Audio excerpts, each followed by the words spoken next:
Tertúlia. Meu boa tarde a todos. Hoje é dia 2 de abril de 2014, é uma quarta-feira. Nosso verbete é de número 2980. Ele tem 5 páginas, 41 elogios e 12 máximos. O tema de hoje a ser debatido é o trafor instigado, da especialidade conviviologia. Ele foi redigido pelo neoverbetógrafo de hoje, professor André Chatalov. Como brincou aqui a nossa acompanhante, a partir de 14h30, ele não vai ser mais neoverbetógrafo, sim verbetógrafo veterano. Vamos lá, o professor André é graduado em Engenharia Mecânica, especialista em Engenharia de Segurança do Trabalho, ele também tem formação pedagógica, ele é mestre em Gestão Integrada da Qualidade do Ambiente e Segurança. Ele é brasileiro, natural de Santo André, estado de São Paulo, voluntário da Conscienciologia desde 92, docente de Conscienciologia desde 96 e tenepsista desde 2001.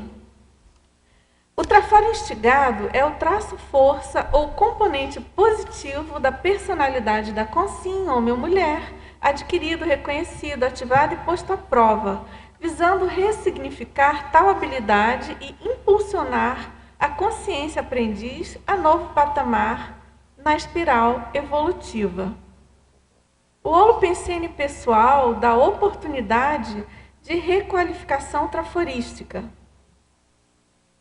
O aprendizado através dos holopensenes teáticos dos compassageiros evolutivos. E na fatologia, o trafor em evolução é a evolução das competências inatas, a aquisição de competências, a aprendizagem instigando trafores, a mudança de patamar. A pesquisa conscienciológica agindo na intraconsciencialidade do pesquisador, o ato de ministrar aulas de conscienciologia durante itinerâncias internacionais, instigando trafores. O desenvolvimento da cosmovisão, a melhora da capacidade de síntese, a troca de experiência em grupo de voluntários, a evolução na interassistencialidade, o aperfeiçoamento das abordagens assistenciais, a autotransafetividade enquanto meta traforista evoluída. E na parafatologia, o curso intermissivo instigando trafores e preparando para a próxima vida humana. O parafato de mudar de amparador na TENEPS, fruto da evolução dos trafores instigados. A confiança entre os membros da equipinha Equipex, instigando desafios mútuos. O desenvolvimento do parapsiquismo e o afeto na interação com protoconsciências, instigando a valorização desses princípios conscienciais. Agora, aqui na remissiologia, nós destacamos a omnidepuração, reeducação recíproca, trafor consequente, trafor ocioso, trafor onipresente. Na frase enfática, o trafor instigado, quando trabalhado com lucidez cosmoética, alavanca a consciência intermissivista a novo patamar de interassistência, promovendo acréscimo e ampliação de neocões. Na questionologia, você identificou os trafores instigados no atual momento evolutivo? Qual o real aproveitamento das oportunidades recebidas? Na bibliografia específica, nós destacamos aqui, então, chamamos a atenção que nós temos 2 fontes bibliográficas. Agora, na mega-análise do João Paulo, aporte, incentivo, habilidade, preceptoria, aprendizado, alavancagem, competência, maturescência, aptidão, renovação, preparação, reeducação, estimulação, recuperação, potencialização, omnidepuração, traforologia, conviviologia, experimentologia e conscienciometrologia. Agora, pessoal, queria fazer 2 chamadas aqui. A gente salienta a importância do programa Amigos da Enciclopédia para a manutenção aqui dos trabalhos do tertuliário, dos trabalhos de continuismo, né, da enciclopédia. e as demandas em geral de melhorias, de investimentos, né, necessários nas estruturas do holociclo, da holoteca e do próprio tertuliário. Então, a equipe, né, do programa Amigos da Enciclopédia solicita o apoio de vocês, de quem puder, e, na verdade, a gente precisa manter um número determinado de amigos mensalmente para poder bancar essa despesa mensal, né? Para quem não sabe, teletertuliano que não conheça, não esteja feita as ideias da Conscienciologia, o modus operandi, a gente lembra que todo o trabalho da Conscienciologia é voluntário. A gente vive, então, dos cursos e da venda de livros, então é muito importante essa questão do Amigos da Enciclopédia para a manutenção do nosso trabalho. Então, quem estiver interessado, procure a recepção do CAEC, o CAEC em geral, né? E você pode fazer a sua inscrição ou a sua renovação. É um valor razoavelmente baixo para o que a gente pode usufruir em função disso, né? São cotas de R$60 mensais, 12 cotas, né, de 60, perfazendo um total de R$720 por ano. Tá certo? E a questão de você ser amigo da enciclopédia, o associado ele tem acesso exclusivo a alguns itens do site Programa Amigos. Então, são algumas ferramentas de pesquisa, ferramentas de pesquisas, né? Do Holoserver, da Berbetomática e a própria edição eletrônica da Enciclopédia da Conscienciologia. Então, se você tem interesse, se você realmente é um amante aí das pesquisas conscienciológicas, vale a pena, porque essas ferramentas são bastante úteis, bastante enriquecedoras e otimizadoras, né, das nossas pesquisas. E aí, nessa mesma linha também, a gente chama atenção aqui para a venda, para a promoção de compra antecipada do Tratado Léxico de Ortopensatas, do professor Valdo Vieira. São 2 volumes, né? E você, então, comprando antecipadamente, tem um desconto de 20%, R$272. E você, fazendo essa compra antecipada, você vai estar contribuindo também para a publicação dessa grande obra. Para quem não sabe, essa é a Mega GESCOM, dita por ele, né? A atual Mega GESCOM do professor Valdo. A gente espera que não seja a última, com certeza não vai ser, ele vai estar sempre ampliando, mas enfim, ele está trabalhando arduamente, diariamente, rotineiramente, nessa obra, né? E a gente já tem uma palhinha da substância, né, dessa obra, em termos de verpões e de apanhado geral do conhecimento, assim, em termos de pensatas, né, do planeta, assim, desde a antiguidade até agora. Então é muito interessante, ele está fazendo todo um apanhado e uma reperspectivação sob o paradigma da Conscienciologia.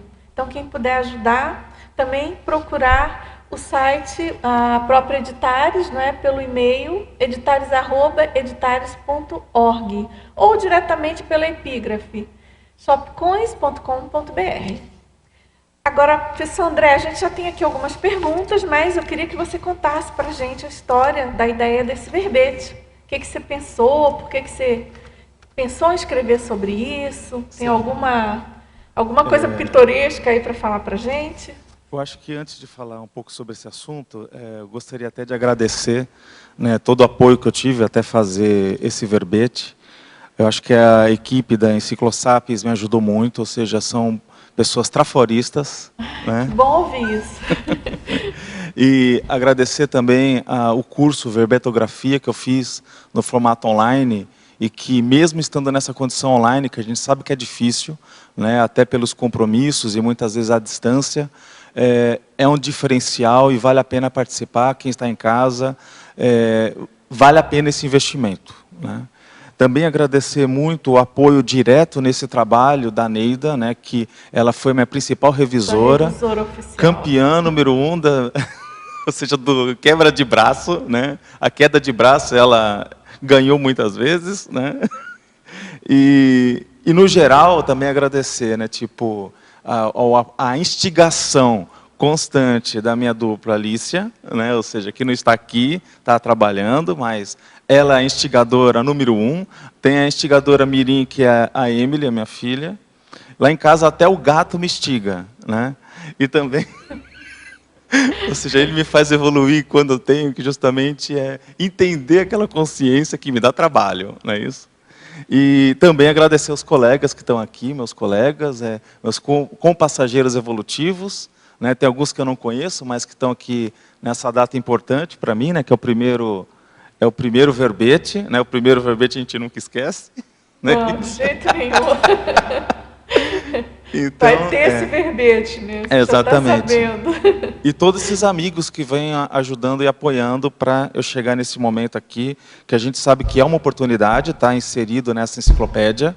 É um trabalho assim muito sério, né, que começou lá com o professor Valdo. A gente até agradece a ele, né, quanto epicentro desse trabalho. E vocês, agradeço você de estar aí nessa posição. Nossa. É uma honra aqui estar podendo debater. Não, a gente é que agradece a oportunidade e o seu interesse, né, André, em participar. A gente tem muita gratidão a todos os verbetógrafos, em especial os NEL, né? É que eu acho importante, Dulce, é falar do esforço de vocês, né? Ou seja, que é realmente nadar contra a maré. É um trabalho desafiador, é mexer muito com a cabeça. Fazer um verbete mexe com os nossos tabus da escrita, o desassédio temático. E isso não é uma coisa fácil e tem que ser feito com técnica, e vocês têm muita técnica. Isso que vale a pena as pessoas terem essa visão desse trabalho imenso que é essa enciclopédia, né? Que bom, você está instigando. Eu estou instigando, é isso daí. Estou instigando, faz parte do processo. Agora, só falando lá do início, né, de onde motivou essa temática, Trafor faz parte da nossa pesquisa desde que a gente entrou praticamente na Conscienciologia.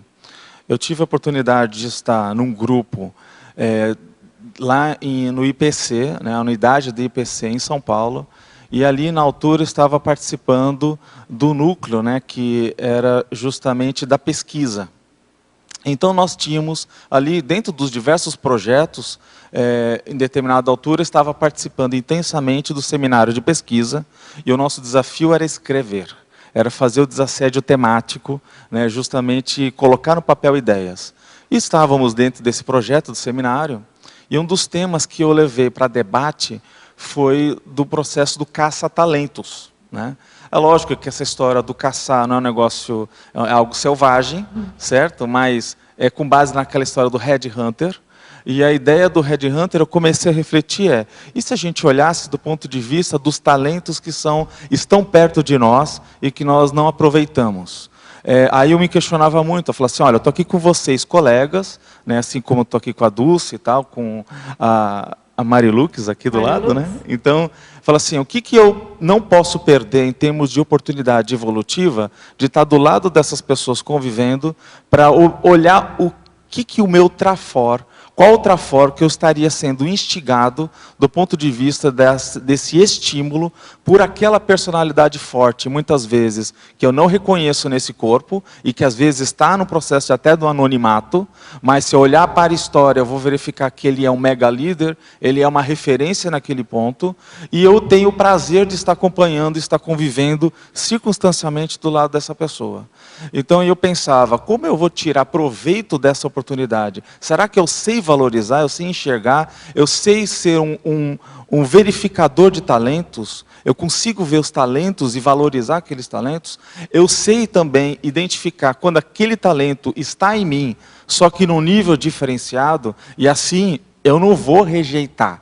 Porque o que acontece? Muitas vezes, devido ao processo animal, as pessoas quando veem que o outro tem um trafor, e um Trafar, que são semelhantes ao seu, o que ela procura fazer? Se sobressair, até a lei do bicho, dos animais, né? Ou seja, aquela tentativa de ser o alfa, o dominante, o que ela faz? Ela quer mostrar que o trabalho dela é superior do outro e tira a oportunidade, muitas vezes, quando ela está numa posição acima, gerencial, numa área de supervisão, até mesmo na própria Conscienciologia, e nós tiramos essa oportunidade de aprender com aquele líder, que ele está lá, não é por acaso, ele tem mérito, a circunstância te colocou como liderado, e você chega e fala, bem, eu tenho esse traço que esse líder tem, mas o que eu preciso fazer para aprender agora, e por que é tão importante, mesmo eu às vezes admitindo que eu tenho uma potencialidade grande, boa, ou faria de um jeito diferente aquele trabalho,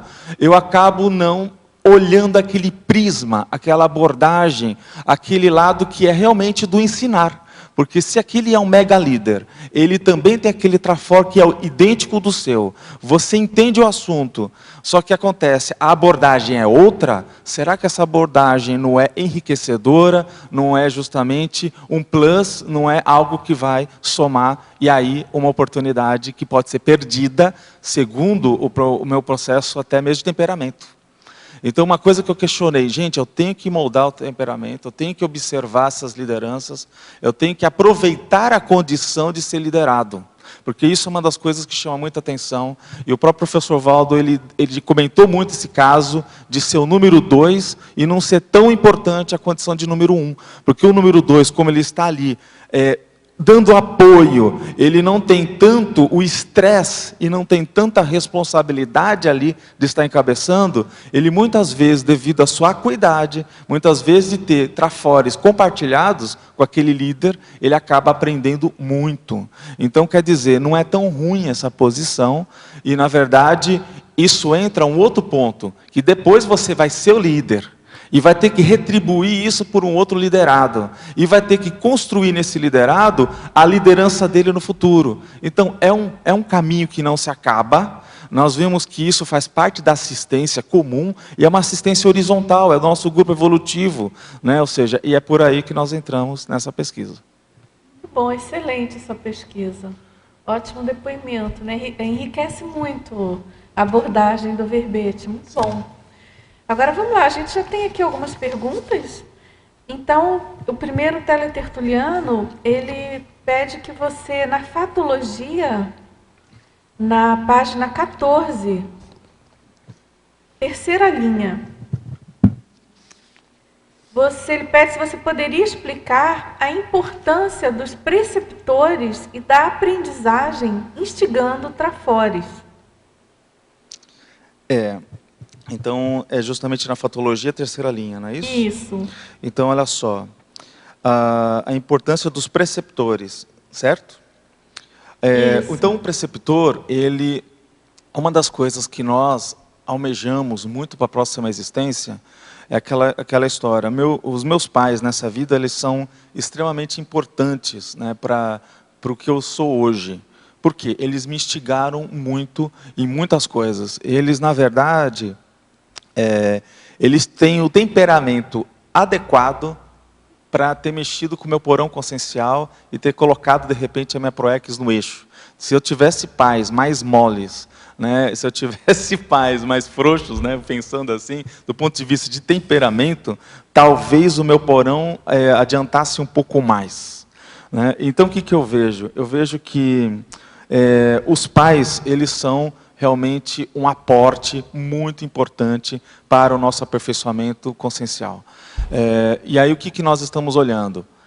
Os pais, eles podem ser esses preceptores, mas muitas vezes nós teremos outras personalidades que vão suprir condições importantes que às vezes os pais não têm. E esse papel ele é importante porque ele vai instigar, ele vai forçar, ele vai de alguma maneira estimular, alavancar trafores que desde lá da infância. Então, nós vimos aí o processo justamente dos jovens. Existe uma pré-IC, né, de preceptoria. Inclusive, eu estou ajudando ali alguns trabalhos nessa área. E eu vejo justamente isso. É que, tipo, se você pegar o jovem, a criança, e criar os inputs, criar um ambiente necessário, ela vai crescer melhor. E o que nós queremos é que, tanto na próxima vida quanto nas outras, nós tenhamos esses aportes. Né? Ou seja, que eles são válidos sim, eles são importantes, nós devemos ajudar e, oxalá, se formos também, tivermos o mérito de também sermos ajudados na próxima existência. Agora, você comentou essa questão dos pais poderem ser os preceptores. Você podia explicar mais?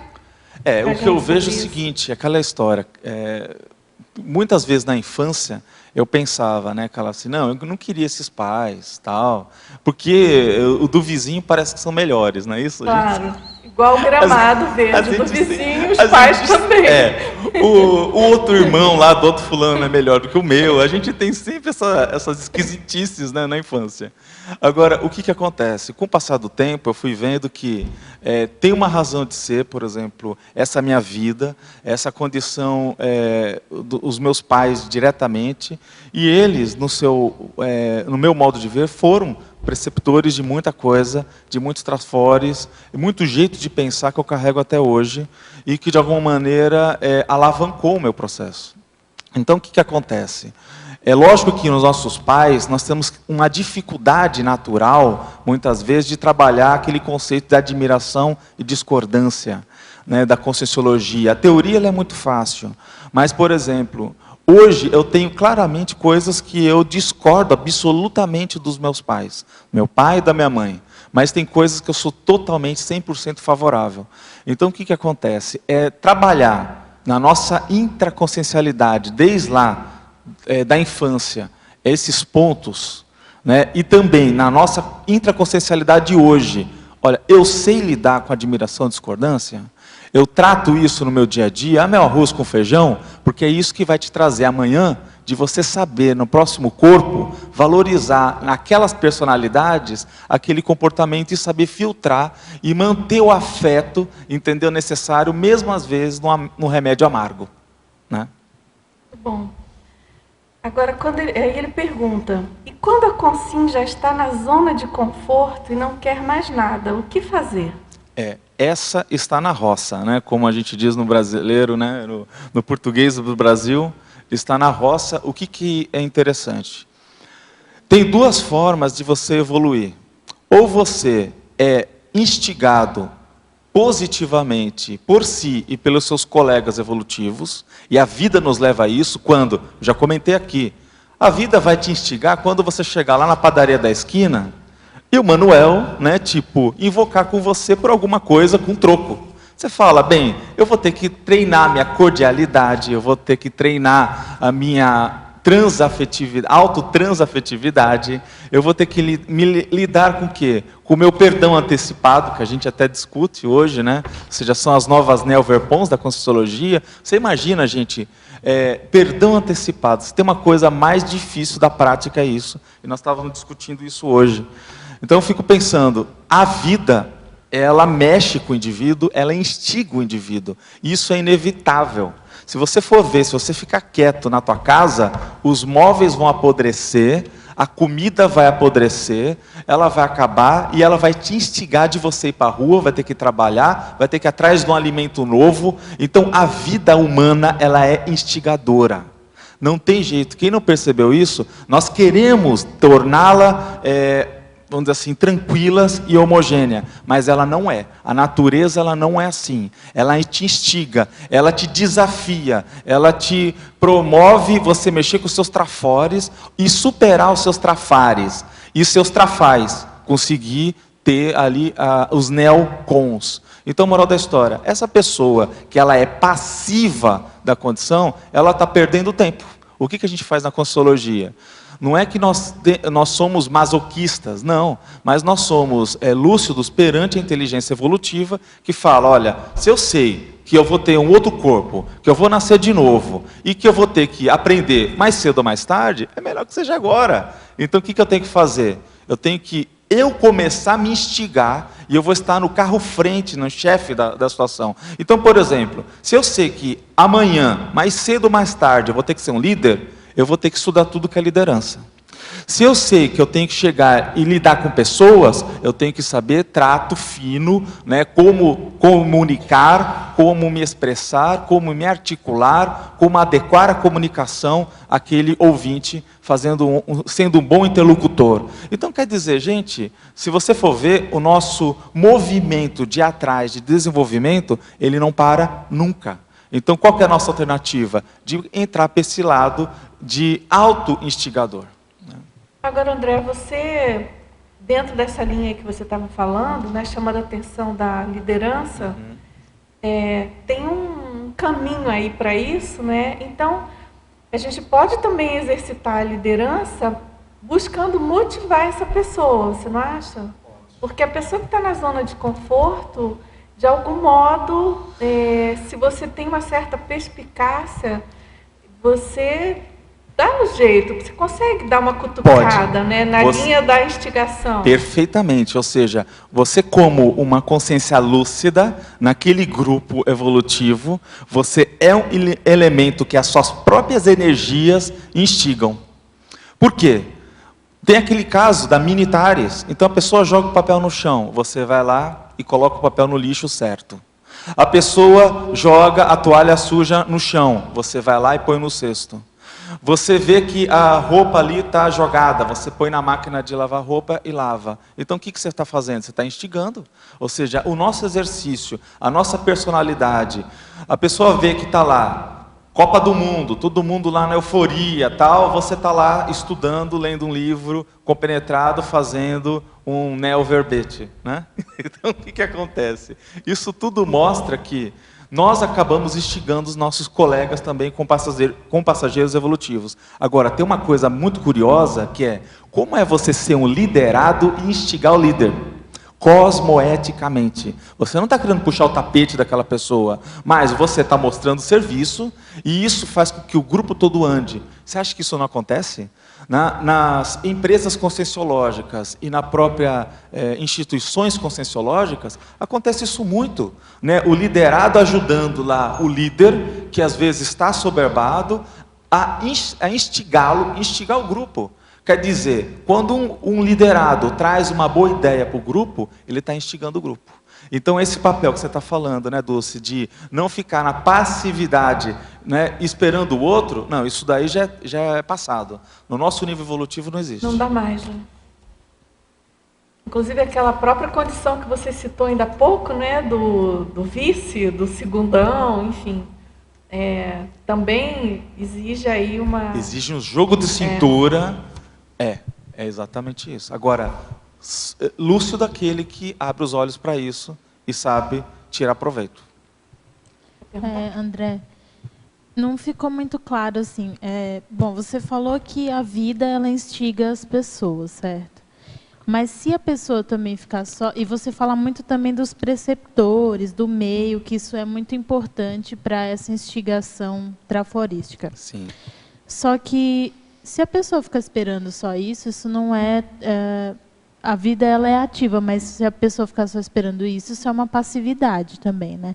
Então, independente do preceptor, qual que é assim, o papel da vontade, né? Assim, na criação de crises existenciais pela própria pessoa, entende?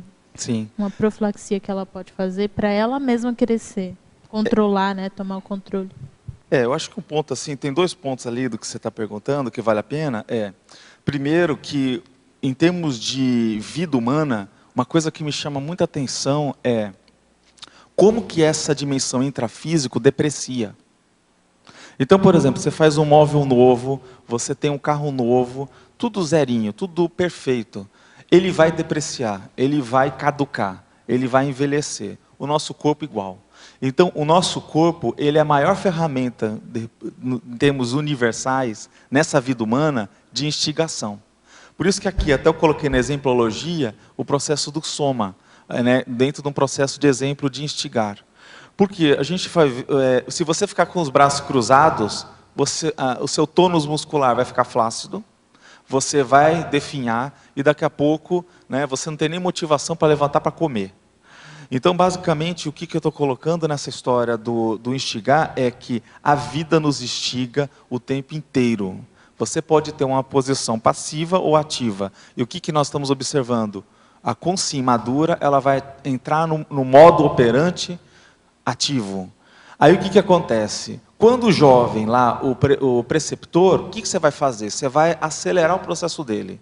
Por quê? O jovem, ele não tem todos os cons. Ele não é a consciência plena dele. Ele vai ser a consciência plena que nós estudamos na Conscienciologia quando ele tiver os 26 anos. Por isso que é comentado que a pessoa até os 26 anos, ela pode ainda titubear para ser inversora ou não.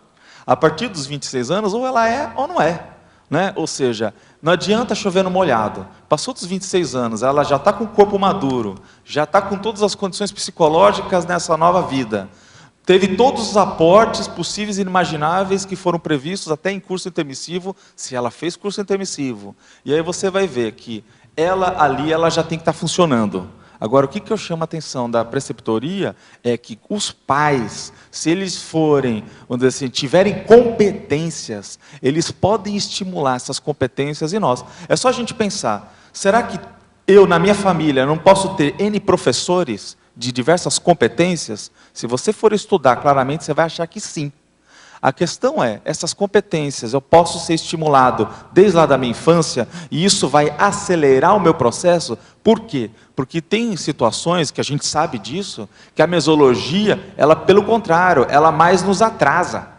Né? Exemplo, se eu tiver muitos amiguinhos, coleguinhas, que querem só jogar bola, e eu na minha infância, eu adorava jogar bola, eu adorava brincar, eu adorava correr, adorava subir em árvore. Então o que acontece? Se eu não tivesse um freio nisso, né? Ou seja, e a criança, ela não tem todos os cons da consciência adulta, madura, ela pode perder e ter desvios ali, por facilidades, por acomodação, né? E essa acomodação é ante um processo de instigar do ponto de vista maduro.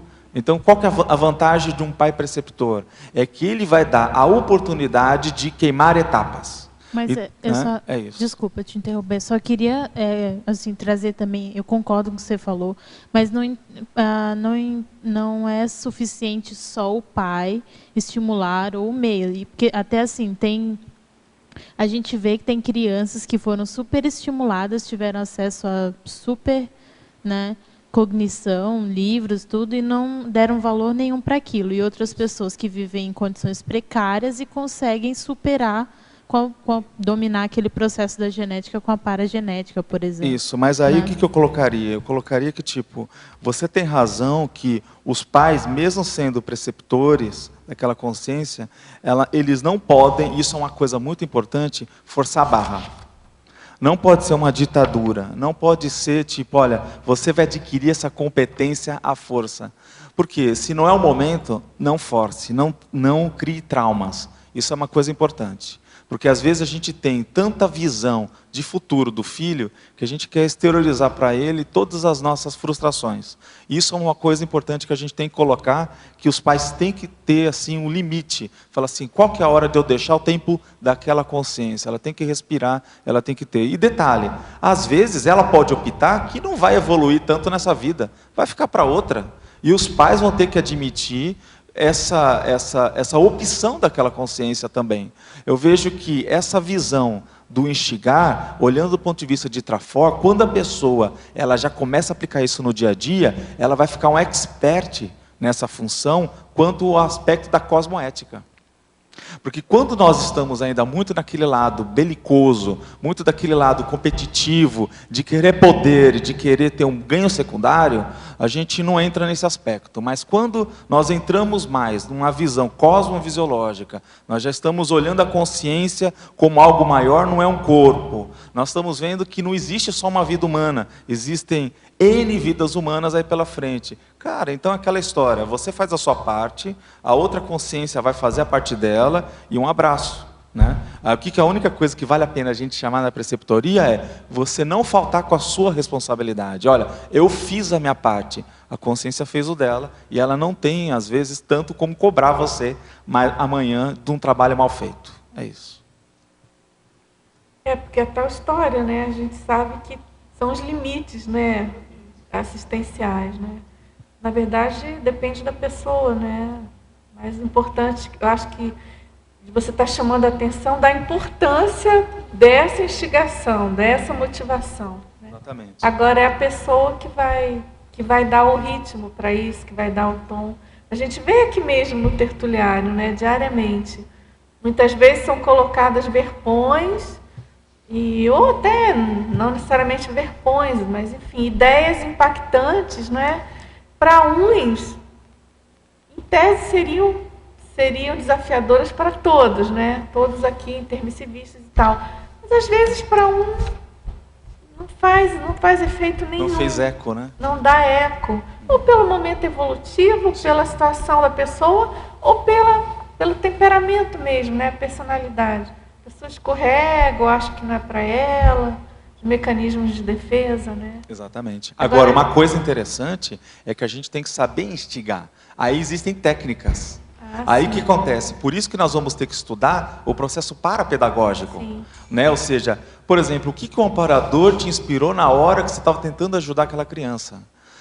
Qual que foi a técnica da abordagem? Então, por exemplo, uma das técnicas que um professor chegou a comentar é, em vez de ele trabalhar com o filho diretamente com energia, né, ele falou, eu trabalho com a minha esposa a energia e meu filho começa a ver que aquilo faz parte do mundo deles. Aí eu também quero brincar com isso. Né? Então, aí, com base nessa informação, o que a gente fala assim, olha, então aquela criança sente instigada de participar daquele trabalho diferente, que ele não vê com os coleguinhas, mas que acaba entrando de um outro processo, uma forma lúdica. Eu quero entender essa história de energia, posso fazer também? Isso é interessante você estar falando, que tem pessoas que chegam e falam assim, você está assediada. Né, quando eles percebem um processo. E aquilo não ajuda em nada. Então a pessoa está instigando a ficar mais assediada ainda. Né? A instigação trafarista, no caso. André, eu também tenho uma pergunta nesse viés aí do trafora instigado como técnica assistencial. Na tua experiência, quais seriam as diretivas de interlocução né, para instigar o Trafor, mas aí mais no contexto do voluntariado, no contexto do trabalho? Você deu um excelente exemplo ali no contexto de educação, né? Mais infantil. Mas eu queria ouvir a tua experiência também nessas outras áreas.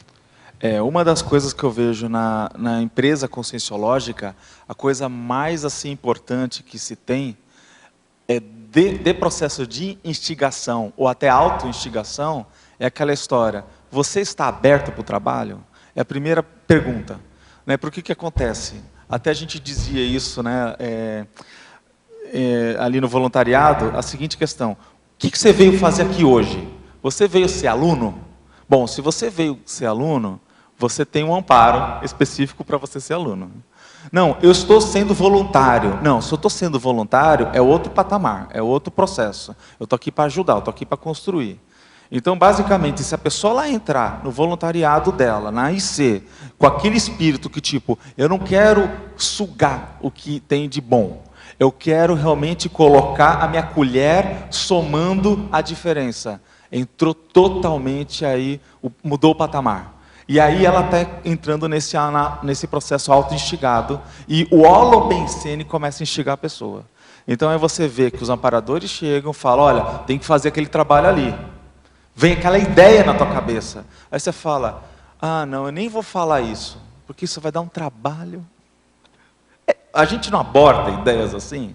Só que detalhe, tem muitas situações que você chega e fala, olha, gente, acho que eu deveria ficar calado, mas eu vou falar aqui uma ideia que me veio na cabeça, pode ser maluca. Aí você fala bolas, mas isso vai mexer com tudo, vai. Vou ter que fazer um trabalho imenso, vou ter que estudar muito. Mas aí no final das contas, todo mundo ganhou. Então, basicamente, por isso que é comentado uma das coisas que eu sempre bati nessa tecla. Um voluntário da Conscienciologia, ele realmente sai diferente após o voluntariado. E uma das coisas que o Valdo comentava muito era, perceba como você saiu do ambiente de trabalho do voluntariado. Se você saiu pior, algo está errado. É lógico que você pode ter feito escagem, tem processo extrafísico, você foi levar para TENEPs, mas isso não é ruim. Agora, o que é ruim é você ficar com aquele desânimo, achando que, olha, eu acho que eu não estou fazendo nada certo, que eu tenho que arrumar outro IC. Entende? Isso daí é justamente a sucumbência, né? A pessoa ela sucumbiu àquele processo. Agora, pelo contrário, se ela está querendo realmente fazer o papel dela, olha, eu quero ser o melhor voluntário neste momento, eu quero fazer a minha parte, eu quero ficar com a consciência tranquila. Pode ter certeza que esse holopensene, ele é favorável à conexão com os amparadores e ele é autoinstigador. Porque você fala, qual que é o teu limite? Não há limite. Aí depois a pessoa ela arregaça as mangas, aí a gente tem na fatologia aquela história de arregaçar as mangas e suar sangue, né? Então, o que acontece? Essa é uma expressão que foi muito batida, né? Ou seja, na Conscienciologia, mas eu via isso como um desafio. Quer dizer, esse suar sangue, ele não é um processo de pena, não é um processo que você tá, não é um processo religioso, mas eu tenho aquele compromisso mesmo, é visceral, vamos dizer assim, uma coisa que eu questiono muito sempre num trabalho que eu procuro fazer é, eu vou me arrepender depois? Porque, detalhe, o não ser instigado na dose certa pode dar um arrependimento muito grande no segundo momento. E eu tento fazer o máximo para evitar esse tipo de coisa.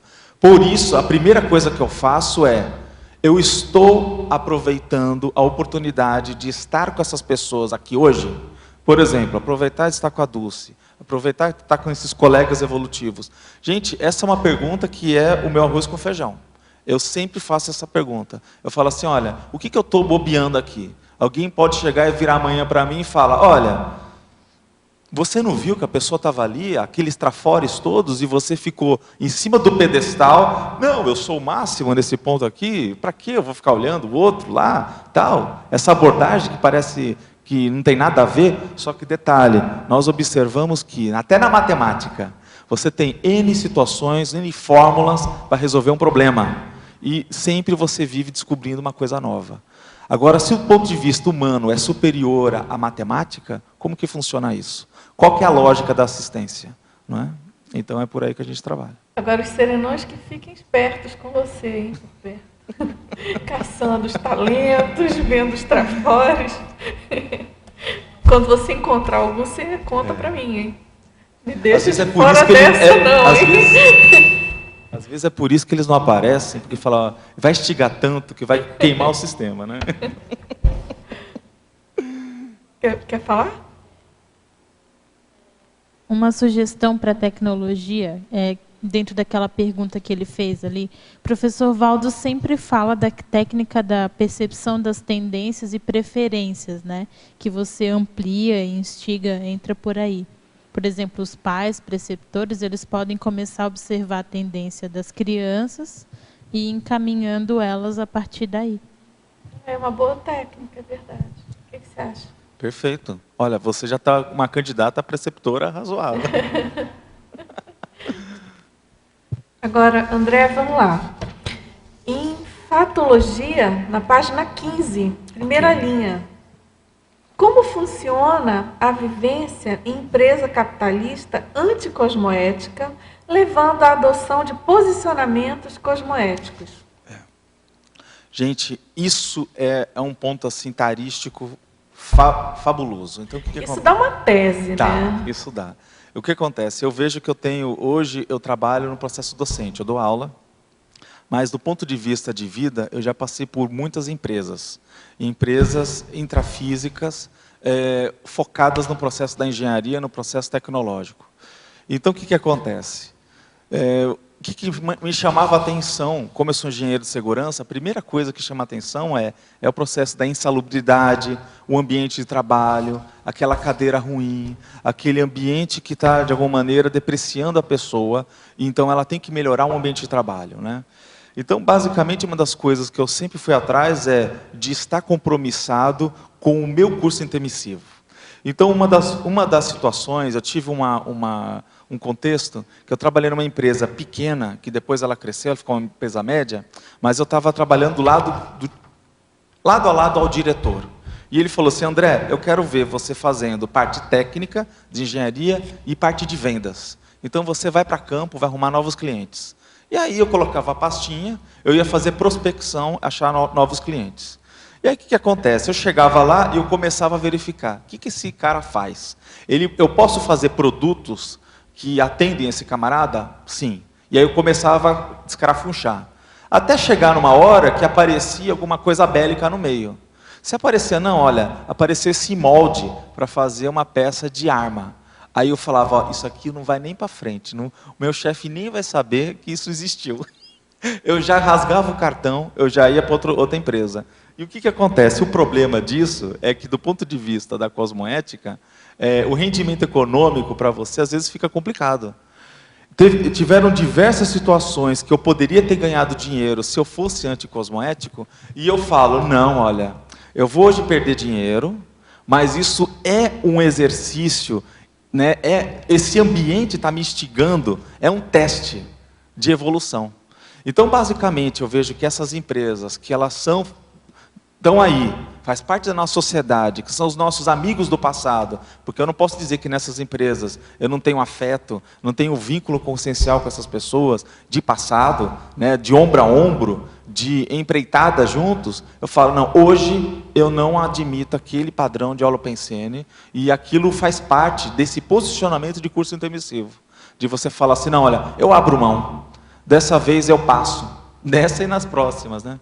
Isso é um ônus do não. Então, muitas vezes, um ônus do não fez eu sair de uma empresa. Mas é extremamente importante do que quando você pensa que não há caminhos, não há saída, às vezes a melhor saída é você sair daquela condição. Não crie interprisões. Por que acontece? Uma empresa você muda de uma hora para outra. Interprisão você fica séculos com aquele grupo. O que é melhor? Alguns anos ou séculos? Bom, eu não tenho dúvida. Então, leve isso para a sua reflexão, e a minha opinião é, coloque seu curso intermissivo no dia a dia.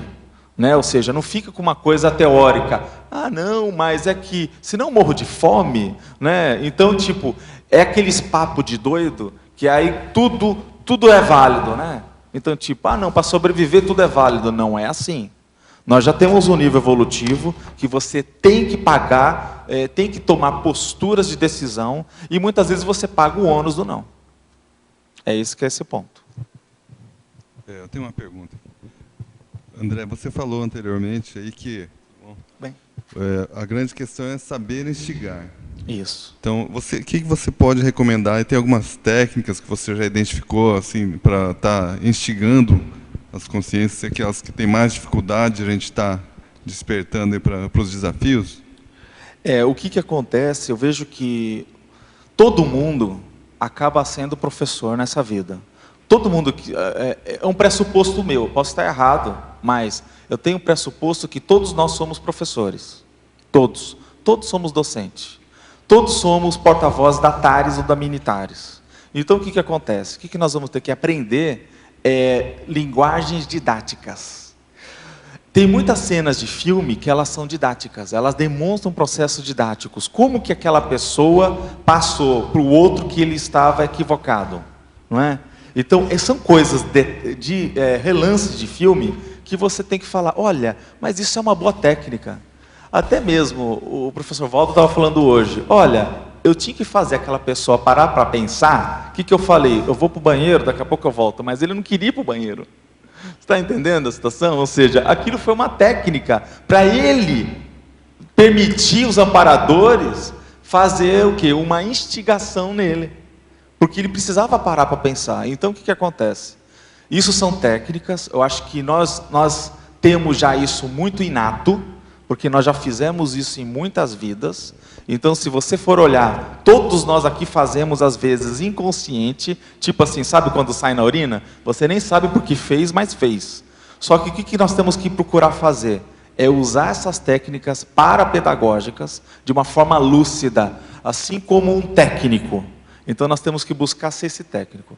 Eu sei que é um desafio, é um exercício, de repente, pode amanhã até se escrever um livro sobre esse assunto, né? Ou seja, técnicas parapedagógicas na prática, a vivência da Conscienciologia no cotidiano. Pronto, é um tema de uma pesquisa. Claro. E tem muito assunto aí, né, para se aprofundar. Claro. André, já que você está falando em técnica, na página 15, em tecnologia, você poderia falar um pouquinho a técnica da projeção lúcida vexaminosa? A técnica da projeção lúcida vexaminosa tem a ver justamente do que é a maior instigação, só que positiva, que os amparadores podem nos fazer, que é de colocar numa situação em que você é mostrado que você tem muitas credenciais e não está usando. Eu comecei agora a pensar em português de Portugal. Falei assim, está a usar. Estar a usar. Então, o que acontece? Basicamente, nós temos essa dificuldade de que a gente pede muito, né? E nós achamos que sempre queremos mais. Olha, para eu desempenhar um trabalho, para escrever um verbete, não, eu preciso de ter toda uma condição cósmica favorável. Os amparadores vão ter que criar um portal, um processo financeiro, um encaixe financeiro, né, um termo bem técnico, né, bem das finanças, e falar, para eu conseguir fazer lá o verbete. Gente, a nossa vida, ela nos instiga de você ter que organizar a bagunça do caos e colocar o norte para onde você quer. Eu sou bom nisso? Eu digo que não, eu estou aprendendo, cada dia eu estou melhor nisso. Aprendo muito com os meus colegas evolutivos, inclusive com minha companheira Alicia, que ela é uma pessoa bem assim, disciplinada, bem organizada. Então, o que acontece? Esse é um desafio, né? O desafio é de você evitar de chegar no vexame de uma projeção vexaminosa. Para alguém mostrar que, olha, o que você está querendo? O que você queria mais? Não é isso? Melzinho na chupeta? Não é aquela história? Não, então tipo, levanta a cabeça, aproveita seu curso intermissivo, a sua maturidade e dê a volta por cima. Isso que é um instigar, né? E é uma expressão, você sabe, né? Se dá a volta por cima, é uma expressão bem brasileira. O pessoal lá, eu vivi um tempo em Portugal, o pessoal falava isso, olha, e muitos gostavam muito dessa expressão. Por quê? Você dá a volta por cima, quer dizer, você superou o negócio, chegou num outro patamar. Né? Então, é uma requalificação técnica. Então, vale a pena. Mais uma agora, André, na página 16. Binomiologia. A consim trafor e consim trator. O que acontece? É um contraponto, né? O trator é aquele indivíduo que ele vai em frente, né? Ou seja, que ele toca a obra, que ele vai atrás dos empreendimentos cosmoéticos. Então, o que nós temos? Essa dificuldade, muitas vezes, de não dar valor a si próprio, e, de alguma maneira, nós acabamos ficando frouxos perante aquele desafio. Então, o que nós não podemos sucumbir? Nunca. Eu lembro que tem algumas empresas que eu tive, que o pessoal tinha uma imagem que mostrava isso, que era tipo era um animal desses de lago, de mar, acho que é um pelicano, né? E aí tinha lá um bicho na boca, segurando a goela dele para evitar que ele engolisse. Então, o desenho era esse, né? Tipo, não desista nunca. Aí estava lá o bicho tentando engolir e com as patinhas segurando no pescoço do pelicano. Então, a piração. Esse era o desenho, era a imagem figurada. Então, o que acontece? Nós não podemos desistir nunca mesmo, né? E isso é um desafio para todos nós, para ser mais trator e usar esses trafores. Ok, obrigado. Agora o verbetógrafo. Na fatologia, última linha, página 15, última linha, você poderia esclarecer sobre esse item ainda tão desconhecido, a autotransafetividade enquanto meta traforista evoluída? Bom, essa autotransafetividade, ele está dentro de um memorando que foi feito pelo professor Waldo. Ele deixou fixo aqui no tertuliário. Quando a pessoa chega, ele vai ver que tem alguns itens ali principais que são top do ponto de vista do limite entre o serenão e a própria consciência livre. E o que ele observou? Ele observou que nós já temos capacidade e condições para entender esse tipo de coisa e começar a refletir. A autotransafetividade, o exemplo que ele usou, né, na prática, no dia a dia, foi que ele casou não pelo interesse sexual, ele casou pelo interesse do que era o melhor para o filho dele, que é o Arthur, olhando qual que seria a melhor mãe. E, inclusive, uma das coisas que a gente questionou muito, até nesses dias, é o papel da mãe na educação do filho, que é entre esse processo da preceptoria. Quer dizer, ele combinou, olha, eu quero ter um filho, você vai ser a mãe, você vai cuidar? Porque eu não vou ter filho para os outros cuidar. Então foi a primeira coisa. É um contrato social ali que foi feito, do tipo, olha, vamos ter filho e vamos ter as coisas a sério, vamos fazer a coisa direito. Então, dentro da opinião, foi justamente aqui. Ele não olhou a mulher, no caso, que ele teria maior interesse sexual, ou melhor interesse, talvez, intelectual, de trabalho, né? Dupla de trabalho. Então, o que ele falou? O meu foco ali foi de atender a necessidade daquela consciência. Então, a esposa que eu tive foi por causa do menino. Isso foi uma lição de transafetividade. Só que detalhe, ele comenta que já pensa sobre esse assunto há muitas vidas, só que não teve oportunidade antes de conversar sobre esse assunto. Por quê? Se você for ver na prática, é coisa de doido, né? Ou seja, olha, quer dizer que é um desapego total do ser? Não é bem assim, mas você, no caso, aí entra um outro exemplo que ele trouxe sobre esse assunto, eu tenho diversos amigos homens, e não tenho o menor problema com a homossexualidade. Então fala assim, olha, a minha afetividade com aquela consciência, ela é muito grande, só que ele é homem, mas eu não tenho o menor interesse sexual naquele homem. Então esse é um outro exemplo que mostra a dificuldade nossa, do ponto de vista da nossa sexualidade, os relacionamentos, a relação afetivo-sexual e a autotransafetividade. Então, a maioria da população na Terra ainda está enrolada com a questão do sexo-poder e ela está longe a esse conceito. Por isso que é comentado que é muito próximo à questão do serenão. André, ali em neossinapsologia, você poderia comentar sobre as neossinapses oriundas dos ADCONs? O que acontece é o seguinte, é que essa história do ADCON, o com adicionado. Então ele é conquistado. Ele adicionou o que você já teria anteriormente. Tem muita relação com a frase final, na frase enfática, que está falando sobre o quê? Sobre os neocons, a ampliação dos neocons. Porque o que acontece? Toda vez que você adiciona o com, o antigo, então vamos pensar o seguinte, todos nós aqui estamos aprendendo com a liderança do outro.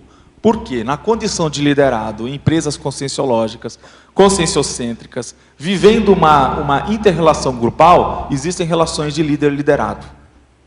Todos nós estamos tendo neocons e estamos tendo uma adição de cons perante a liderança. Só não tem quem está muito reticente a essa liderança. Mas se eu sou e me exercito uma boa condição de liderado, e que nós somos sempre liderados, não há como, né? Ou seja, eu vejo que todos nós aqui temos um papel duplo de líder e liderado, você vai estar sempre aprendendo essa condição do ADCONS. Isso é um exemplo, só que você imagina os outros trafores, né? Então, a ideia que nós estamos chamando a atenção aqui, é você ter lucidez para a grandeza e a oportunidade de conseguir alavancar e conquistar isso. André, seria diferente questão dos cons recuperados. Exatamente, porque um com recuperado, você simplesmente... Imagina lá que nós estudamos que, do ponto de vista teórico, antes de nascer nós tínhamos 1000 cons. Só que o que acontece? Quando você volta para o extrafísico, aqueles 1000 não são mais 1000. Eles podem ser 1200, pode ser 2, se calhar, né? Ou seja, dependendo de nós. E imagina, se chegar a 2000, quer dizer que você aprendeu muito nessa vida. E você vai chegar lá grande. Por isso que muitos estão falando que essa vida humana, principalmente com essa dinâmica do tertuliário, essa dinâmica dos neoverbetes, da enciclopédia, e a importância até da Enciclosapiens, é porque nós estamos fazendo muita aquisição de cons aqui agora. Então, e é através do quê? Por exemplo, eu estou aqui fazendo um mini contributo de uma coisa que, com certeza, vocês já sabem, né? Ou seja, só acabei materializando no papel, mas isso você já tem inatos. Que isso faz parte do nosso curso intermissivo, faz parte justamente da conscienciologia, do escopo da conscienciologia.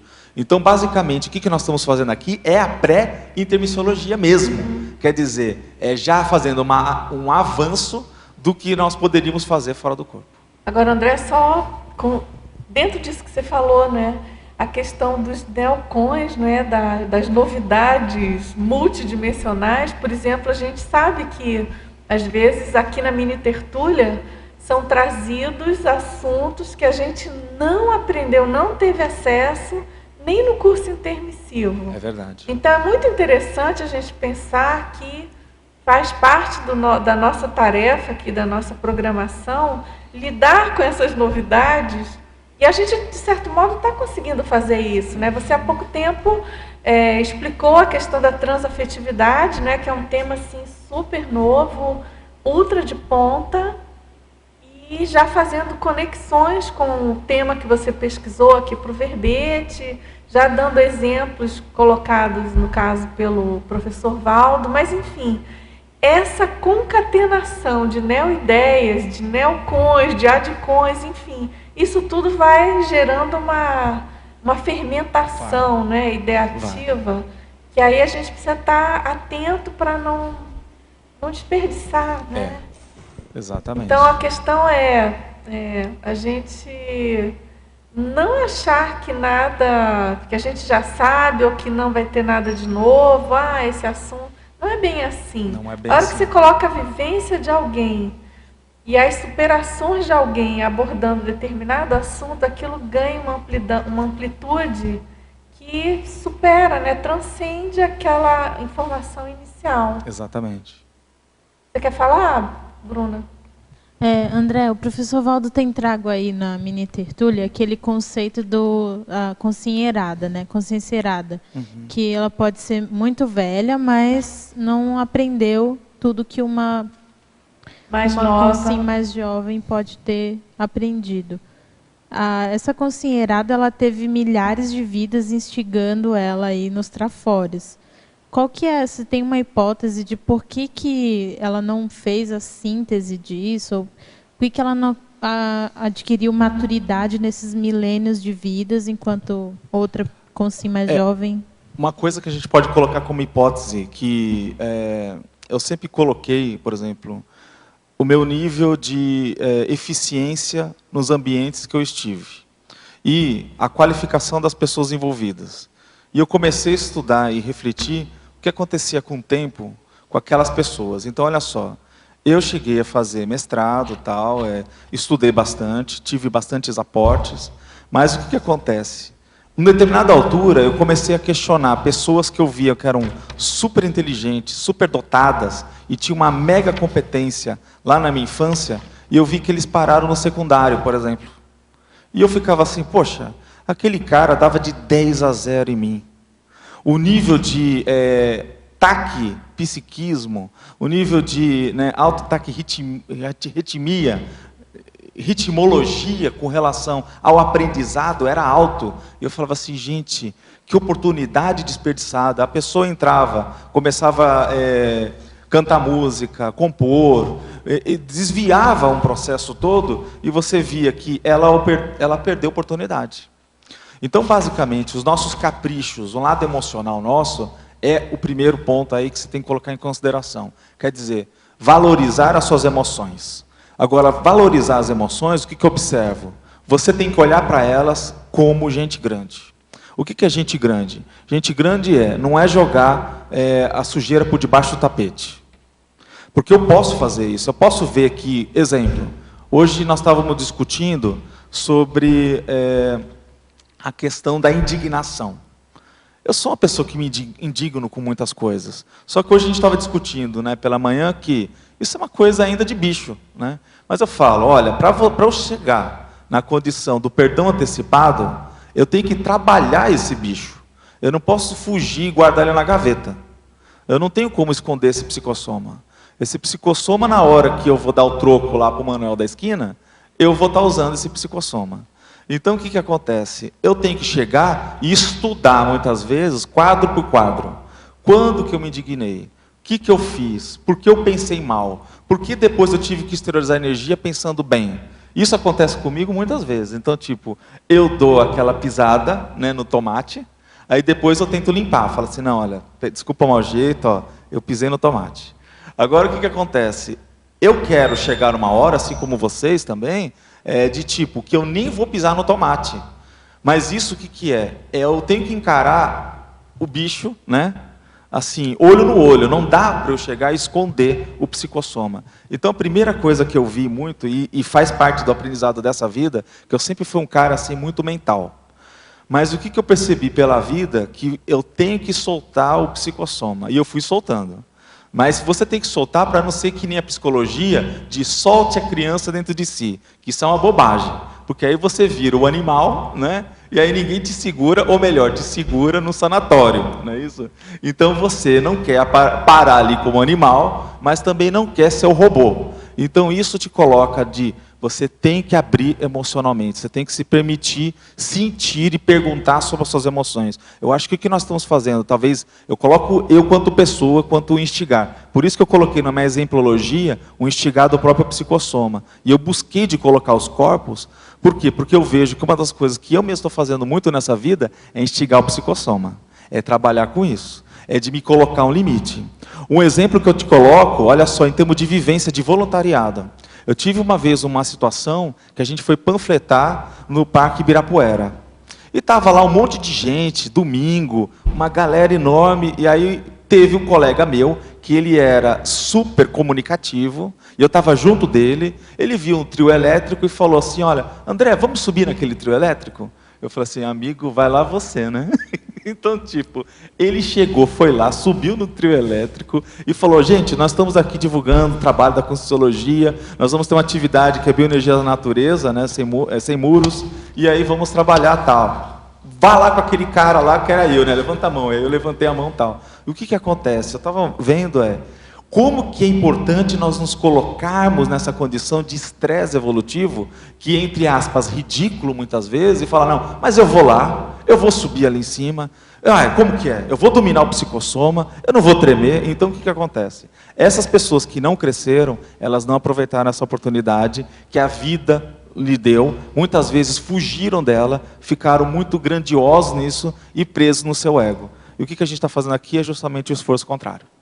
Bem, agora ao verbetógrafo, em Parafatologia, página 15, quarta linha de baixo para cima. Você poderia explicar a circularidade contígua pluriexistencial? Essa pergunta é de Portimão, Portugal. A circularidade contígua, nós estamos vendo o seguinte, você imagina que essas pessoas, que nem nessa fábrica que eu conversei com vocês, muitas dessas empresas que eu trabalhei na área de engenharia, empresas mecânicas, eu via cada empresa como feudo.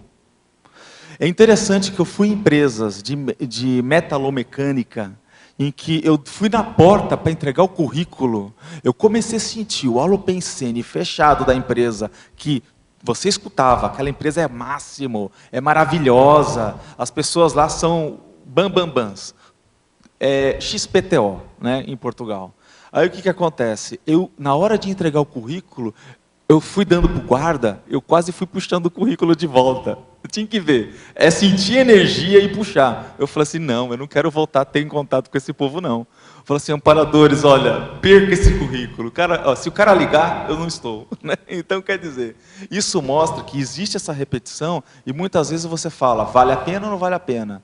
E quando você volta, que foi esse caso dessas empresas que eu participei, é interessante que tem muitas dessas empresas que elas não aguentaram o meu holopensene. Elas me excluíram. As pessoas me excluíram. Por quê? Tinha um líder lá que era super competitivo e não aguentava a minha liderança. Achava que eu estava incomodando. Só que dentro do meu processo da mini Tares, a Tares silenciosa, estava lá fazendo o meu papel, fui... Olha, não deu? Ótimo, gente. Existem outras empresas. A coisa mais séria que eu vejo sempre tem pessoas que estão dispostas a trabalhar conosco do nosso passado. Isso é espiral. E tem sempre pessoas que vão nos acolher melhor ou não. Agora, qual que é a vantagem? É você saber disso e usar a sua melhor face, a sua melhor versão atualizada nesse momento para o quê? Para ajudá-los. Usar o seu exemplo. E é isso daí. Agora, só lembrando, né, André, para a pessoa que queira aprofundar nesse tema de circularidade contígua, que tem o verbete do professor Valdo, tá? Então, é justamente essa questão de voltar e tangenciar, mas já ter algum acréscimo, alguma coisa diferente, né? Então, é interessante, esse verbete é muito interessante. É diferente da técnica da circularidade, né? Já é uma questão do tangenciamento. Eu estou quase, mas caio fora. Agora, como? Não, acho que não necessariamente, Keiko. Penso que não. Vamos ver aqui. Acho que não, é em geral. Está na É em definição, geral. Keiko? É em geral. É em geral, é em geral. Mas se te cabe o extrafísico também. Agora, vamos lá, gente. Professor André, poderia ampliar a frase enfática e, se possível, com exemplos? Você teria alguma casuística pessoal? Bem, então vamos lá. Então, trafora instigado, quando trabalhado com lucidez e cosmoética, alavanca a consciência intermissivista a novo patamar de interassistência, promovendo acréscimo e ampliação de neocons. Então, o que acontece? Eu digo para você, na prática, hoje, pela vivência que com os meus colegas de curso intermissivo, nessa vida humana, essa mega oportunidade, eu já sou totalmente diferente. Eu tenho certeza porque a recuperação de cons e até mesmo a transformação de verdades que eu tinha dentro de mim, isso é uma coisa constante, a renovação. E essa renovação, ela é feita por muitas pessoas que estão aqui conosco, e você pode pegar ou largar, né? Ou você pode manter, não largar o osso, ou você falar assim, não, acho essa ideia é melhor, eu vou atrás dela. Então eu vejo que a maior ferramenta de evolução na prática, e eu coloco isso, que isso mudou minha vida, foi entrar no processo do voluntariado. Eu digo que, tipo, se não tivesse essa condição do voluntariado, eu talvez chegaria no mesmo ponto, mas com mais tempo. Talvez nem nessa vida. Então, o fato de interagir com o máximo de pessoas na comunidade conscienciológica, cosmoética internacional, para mim isso é uma prioridade. Então, o que acontece? Porque eu quis voltar aqui, eu cheguei a morar um tempo em Portugal, fora, eu tive já a oportunidade de estar fora daqui, mas por que eu voltei? Porque eu tive como objetivo de interagir com essas pessoas. Porque a primeira coisa, eu não sou bobo. Não sou bobo, eu te explico o porquê, do ponto de vista de fatos. Eu olho todo mundo que entrou aqui na CCI, eu estudei todo mundo. Não teve nenhuma pessoa que entrou aqui, que eu vi, que eu não parei para avaliar. O que essa pessoa faz? O que essa pessoa tem de bom?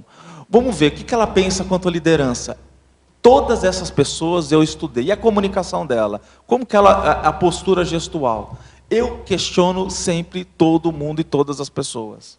Para o quê? Para aprender, porque eu sei, se esse povo teve esse curso intermissivo, ele não é bobo. Essa pessoa não é boba. Então, o que fez ela ser inteligente? O que fez ela com a inteligência evolutiva dela até hoje? Então, eu falo assim, eu tenho que ficar e escutar e observar. Então, a melhor coisa, o melhor negócio que tem, isso não é tipo gurulatria, não acredite em nada, tenha suas experiências, é o quê? Busque ser voluntário e interagir com muitas pessoas que tenham curso intermissivo. Gente, isso faz toda a diferença. E detalhe, se você puder ainda trabalhar numa empresa conscienciológica, uma EC, e justamente conviver com essas pessoas fora aqui do ambiente de uma IC, melhor ainda, porque você vai conhecer essas pessoas, você vai conhecer esses trafores, e você vai ser desafiado num outro patamar, inclusive. Então, e eu já tive a convivência tanto em IC quanto em EC, e eu digo que foi extremamente rica. Agora, em fatologia, também na página 15, na terceira linha, você poderia relacionar o fato de nascer em família trafarista e a instigação de um trafor? O que acontece é que muitas vezes você nasce, aquela história da recomposição, né? Você tem lá aquele povo do teu passado que você renasce. Você é o povo do passado, você acaba renascendo ali, você acaba tendo contato com esse povo, e aí o que acontece? Você acaba fazendo atualização. E muitas vezes o desafio do acid test, né, ou seja, aquela condição do teste do ácido, para você provar quem você é, né, é justamente o processo da infância, é o processo muitas vezes ali novo.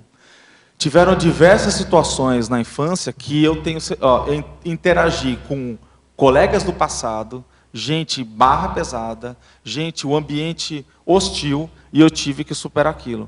Uma das coisas que provavelmente, estudando a vida de todos os intermissivistas, foi a infância.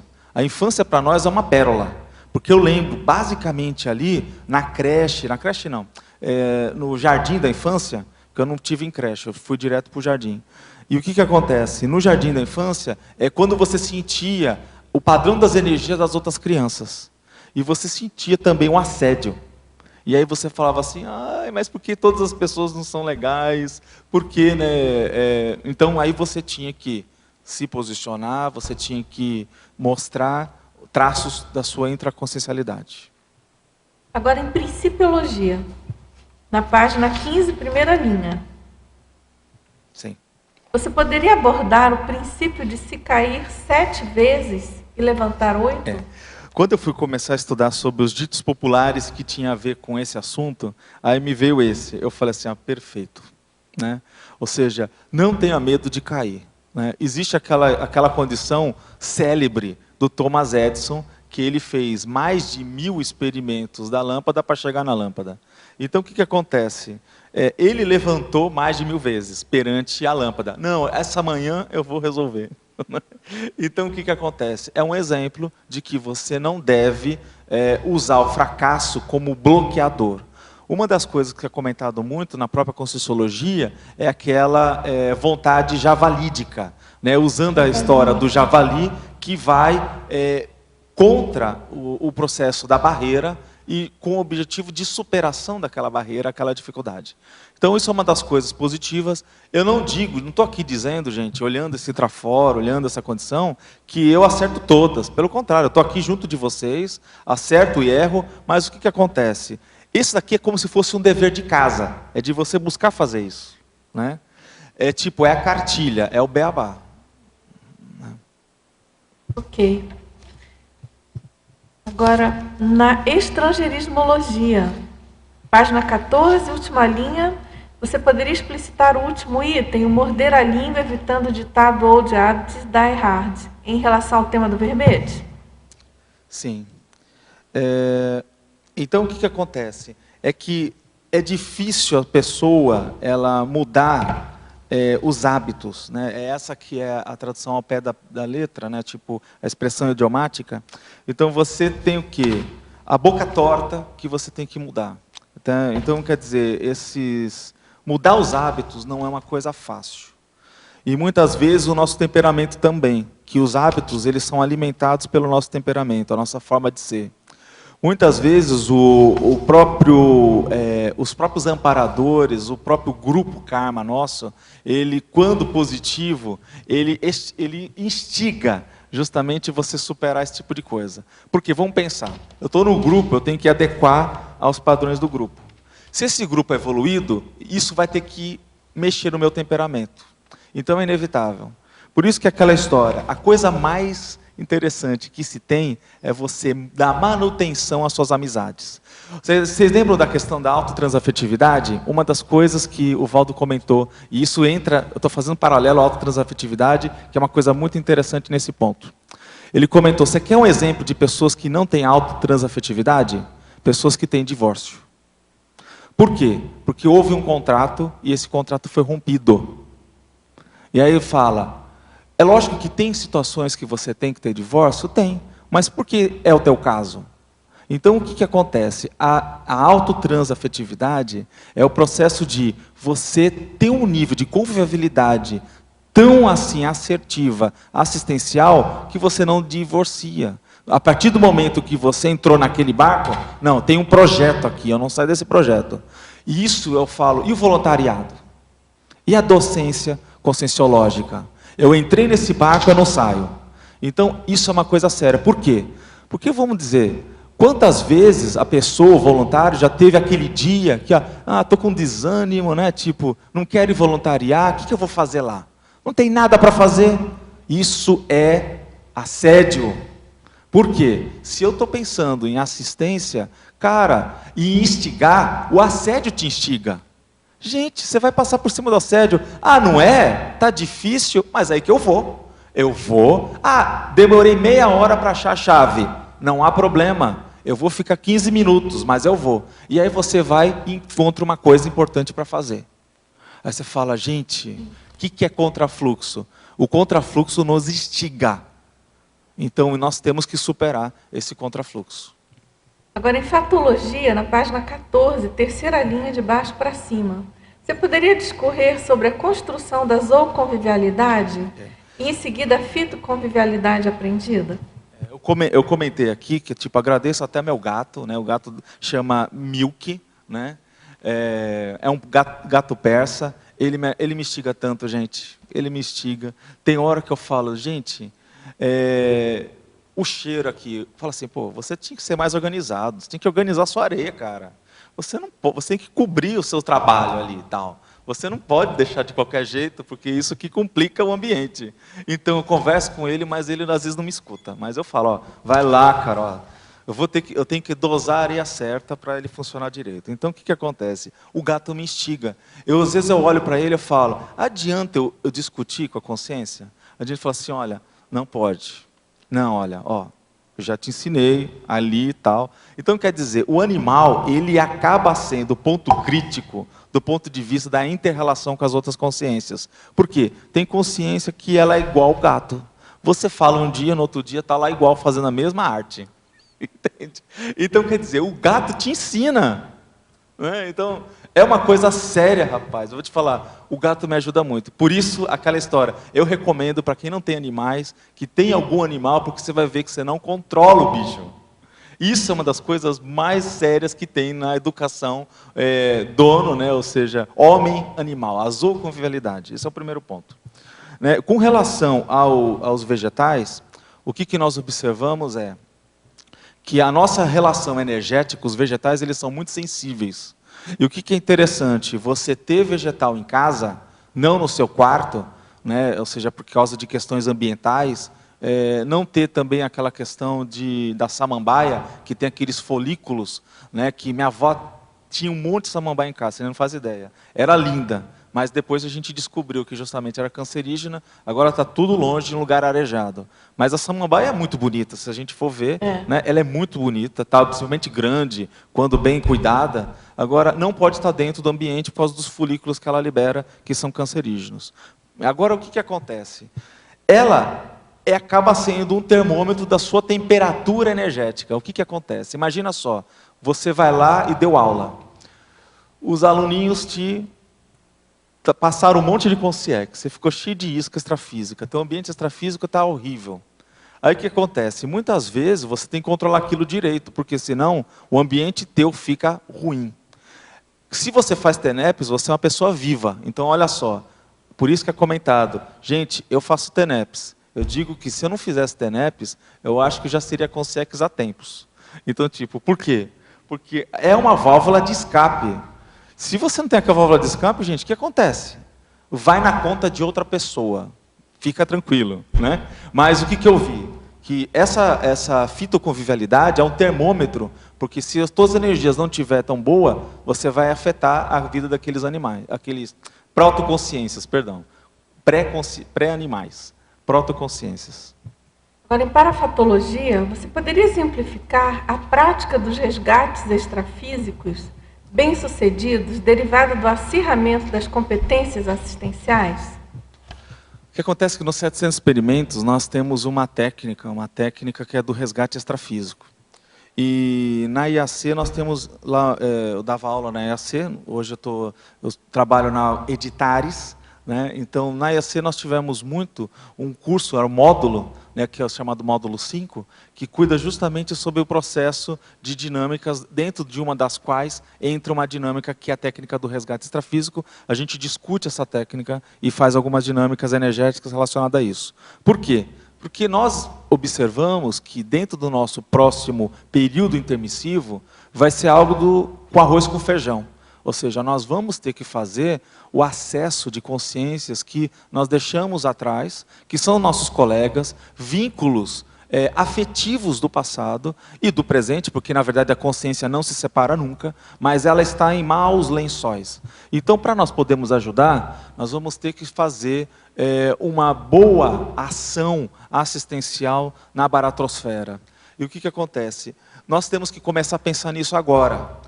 Porque não é aquela história do preparo da próxima vida? Nós estamos fazendo o preparo da intermissão, de um período entre a próxima vida e a outra. Então o que eu tenho que fazer? Vamos pensar por lógica. Se eu hoje tenho uma seleção enorme quanto às pessoas que eu convivo, e eu não interajo, eu viro a cara para uma pessoa ou outra, o que eu vou fazer no extrafísico? Você fala, ó, lá no intrafísico você vira a cara, agora você vai dar de bonitinho e vem aqui na baratosfera mostrar que você é o ser superior, que vem trazer luz para esse ambiente, o pessoal vai rir da tua cara. Então nós vamos vendo que eu preciso ter coerência no meu dia a dia, dar valor desde lá do bicho, do animal, dar valor para todas as consciências, para ter moral, para ter competência, para chegar e fazer uma boa interação na baratosfera, que vai ser necessário. Por isso que eu chamo a atenção que nós temos que ter a valorização de que tudo que nos instiga aqui e agora, com relação às outras consciências, e olha que instigam, porque olha só, eu vou dar um exemplo para vocês, assim, na minha prática. Muitas pessoas que quando eu entrei na Conscienciologia, eu falava, todo mundo, legal, todo mundo fez curso intermissivo. E aí eu começava a ver, gente, mas aquele indivíduo é muito difícil de se lidar. Eu falava assim, aquele também. Chegava a uma determinada altura, você fala, eu não estou indo para aquele lugar pelas pessoas, eu estou indo pela ideia. Isso, em algumas circunstâncias, aconteceu. Agora, o que acontece? O que se passou com o tempo? Você olha aquele laboratório. Por isso que uma IC é um laboratório. Porque passou o tempo, aquelas pessoas começam a acertar suas arestas, as contas kármicas começam a amenizar, você começa a ver que aquele indivíduo não é o bicho que parecia ser, e vice-versa. Ocorre uma educação recíproca, passado o momento, estão mil amigos. A partir daquele momento, o que acaba com o processo? A recomposição do processo kármico, e muitas vezes aquele grupo se desfaz. Então aí você fala, gente, olha só, né? A gente começa a gostar da pessoa, convive bem, gosta da energia dela, sente até saudade, não é isso? Aí a pessoa vai embora, se muda e assim vai. Então o que acontece? A própria IC é uma ferramenta para isso. Agora, em Principiologia, na página 15, terceira linha, você poderia comentar com exemplos, se possível, o princípio de nunca dizer é impossível e sim ainda não fiz? Isso. Então, o que existe uma... Eu sou engenheiro, né, mecânico, e eu vou te falar que eu quase desisti da engenharia uns 1000 dias da minha faculdade. Então o que acontece? Quase todo dia eu chegava assim, né? Não, pelo menos uns 1000 dias, eu cheguei no final do dia e falei, acho que isso não é para mim, eu vou cair fora. Eu acho que eu vou fazer uma coisa mais fácil, eu vou fazer administração. Né? Eu não dizendo que a administração seja fácil, mas eu falava assim, gente, isso aqui está difícil. Por que acontece? Eu fui fazer uma faculdade que eu tenho a ver com engenharia, mas que me instiga muito. E numa determinada altura, eu até comecei a fazer engenharia química, porque me instigava muito mais. E eu falei assim, olha, eu tinha opção no terceiro ano de escolher a área que eu queria. E eu tinha muita facilidade em mecânica, muita facilidade em elétrica, muita facilidade em química. Só que elétrica eu vi que era muito fácil, então eu não queria aquilo ali. Mecânica, eu falei assim, olha, tem uma relativa dificuldade, e química é muito difícil. Eu fui para química, só que quando eu comecei a voluntariar, eu vi que não dava conta, porque eu dormia 5 horas no dia estudando. Eu falava assim, gente, eu sei que isso é prioritário, mas não é o mais prioritário do que eu estava voluntariando. Aí eu fui para engenharia mecânica, me formei em engenharia mecânica. Foi fácil? Não, foi difícil, foi trabalhoso, me instigou e me desenvolveu trafores com relação a isso. Agora, o que é importante a gente chegar e olhar é justamente isso. Eu preciso me colocar à prova. Eu preciso chegar e não querer uma coisa só fácil. Né? E é esse que é o objetivo prático de tipo, um professor, o que ele fez? Dentro assim do começo, ensinando cálculo, porque qual que é o problema da faculdade do nosso? Quem lá é de Portugal sabe que você no segundo grau, que é o secundário lá, você já estuda funções. Se você já aprendeu funções, quando você aprende física, e já aprendeu funções, e entende o que é derivada, você está lá em cima, lá na frente. A maioria do pessoal fora do Brasil faz dessa forma. No Brasil, a gente não aprende funções. E quando você começa a fazer engenharia, você quebra a cara, porque você tem uma disciplina de cálculo em paralelo com a de física. E em física, você usa cálculo. Nunca entendi essa equação. Certo? Ou seja, eu tinha que saber as duas cadeiras ao mesmo tempo. Moral da história, foi muito difícil. Só que tinha um professor que ele dizia essa frase, por isso que eu coloquei aqui. O que é fácil, eu digo que eu sei. O que é difícil, eu falo que eu não sei. Então, o que ele estava posicionando? Tudo que você fala, isso é fácil. Ah, esse exercício aqui, ó, é fácil. É lógico, você já sabe. Ah, fazer estado vibracional, é fácil. É lógico, você já sabe. Ah, fazer uma assistência, fazer um verbete. É fácil fazer um verbete. Depois que você já fez. Então, o que acontece? Tudo aquilo que eu não fiz, tudo aquilo que eu tenho dificuldade, eu coloco que é difícil. Então, o que eu estou trazendo aqui? Gente, a dificuldade é uma questão de tempo. Não desista, até do verbete. Gente, o verbete para mim não foi uma coisa fácil. Eu vou fazer o segundo, vou fazer o terceiro. E vai ser muito mais fácil. E vai ser muito mais fácil. Vamos Por quê? lá, com certeza. Porque eu tive grandes professoras, né? Então, agora o que acontece? É esse que é o ponto de convergência. Agora vamos lá, em tecnologia, Tá. na primeira linha, página 15. Como funciona a técnica das 50 vezes mais para ampliar trafores? É possível citar a experiência pessoal? Sim. Então, muitas vezes, a técnica dos 50 vezes mais, você chega e fala, olha, isso aconteceu comigo, até no voluntariado. Não, eu vou ajudar uma coisa aqui, ajudar coisa ali. Daqui a pouco você está com o corpo inteiro. É um exemplo do que acaba acontecendo no dia a dia. Muitas vezes, quando você se dispõe a fazer mais e suar sangue, que é aquela história que a gente comentou, você acaba entrando numa sinergia e vem forças que você não sabe de onde vieram. Então essa técnica dos 50 vezes mais qual que é o teu limite? É isso. Então basicamente as pessoas, elas pensam muito pequeno. Então é aquela história, eu vou fazer um curso, eu vou fazer uma faculdade. Gente, quando você vai ver, você está fazendo outra faculdade, você está fazendo outro curso, você está lendo outro livro. Então, a vida ela é assim, você precisa aumentar a quantidade de números ali. Né? E basicamente essa que é a ideia, dos 50 vezes mais. Agora, professor André, em pensionologia, na página 14, final da quinta linha, você poderia comentar os pensenes típicos da Primener? O que acontece? Os pensenes típicos da Primener.